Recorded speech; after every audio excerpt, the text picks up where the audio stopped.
कोशिश ये क्या करें कि जब आपका बच्चा कहीं ग़ीबत करता हुआ आपको नज़र आए तो उन्हें डांट दिया करें, उन्हें तंबीह कर दिया करें, नागवारी का इज़हार कर लिया करें कि बेटा आप जो हरकत कर रहे हैं ये अच्छी नहीं है, ये मुझे पसंद नहीं है।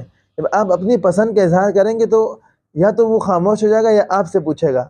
अगर आपसे पूछे तो आप फ़ौरन उन्हें कुरान की तरफ ले जाएँ, उन्हें हदीस की तरफ ले जाएँ कि अल्लाह के नबी ने इसे नापसंद किया, अल्लाह ने इसे नापसंद किया है। या खामोश रहे तो थोड़ी देर खामोश रहने दीजिए और थोड़ी देर बाद फिर उनको बताएं कि बेटा मैंने आपको ऐसे नहीं डांटा, ताकि उसको आपकी डांट का एहसास हो। होता क्या है कि बच्चों को डांट देते हैं उनकी किसी गलती पर, गलती ना उनको पता होती है और ना उनके जहन के अंदर होती है। अब डांट तो पड़ गई, अब वो सोचते हैं कि बिला वजह फालतू में डांटते रहते हैं।